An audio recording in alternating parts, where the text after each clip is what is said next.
Hello, I'm Pat O'Hare, Chief Market Analyst for Briefing.com. Today is Tuesday, November 18th.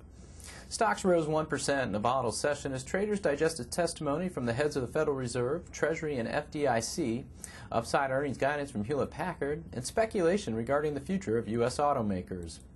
The S&P 500 climbed to a gain of 1.8% at midday, then dropped to a loss of 2.8% in the final hour of trade before a surge in buying interest sent the S&P 500 back into positive territory by the closing bell.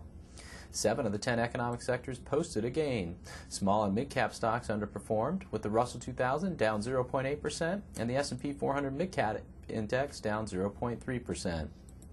Fed Chairman Bernanke, Treasury Secretary Paulson, and FDIC Chairwoman Baer were called to testify about the $700 billion financial relief package before the House Financial Services Committee.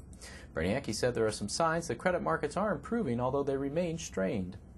Treasury Secretary Paulson, meanwhile, defended scrapping the original plan to buy troubled assets, saying that direct capital injections were more effective given the sharp deterioration in financial markets. Paulson believes the economy will not recover as fast as anyone would like, but will recover at a quicker pace because of the relief package.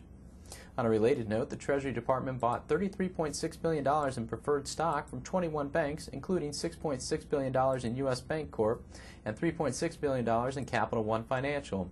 This brings the total preferred stock purchases in banks up to $158.6 billion. The financial sector fell 0.8% in Tuesday's trading. In corporate news, Hewlett-Packard announced preliminary fourth-quarter earnings that topped estimates and issued fiscal year 2009 earnings guidance that was above expectations.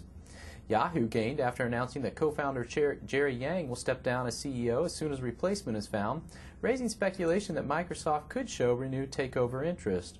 The 14.5% gain in Hewlett-Packard and 8% increase in Yahoo helped the tech sector, up 1.9%, outperform.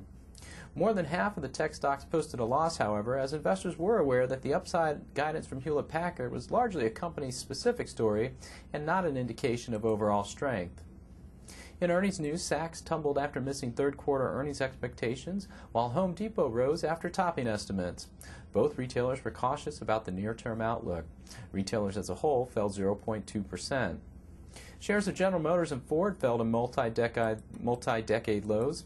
The automakers, along with Chrysler and the United Auto Workers, testified before the Senate Banking Committee regarding possible aid for the struggling U.S. auto industry.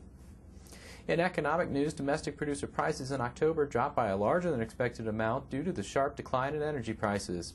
Specifically, October PPI dropped 2.8% month over month, its largest decline ever, compared to the expected decline of 1.9%. Core PPI, which excludes food and energy, rose 0.4%, which was larger than the expected increase of 0.1%. I'm Pat O'Hare for Briefing.com. Thanks for listening.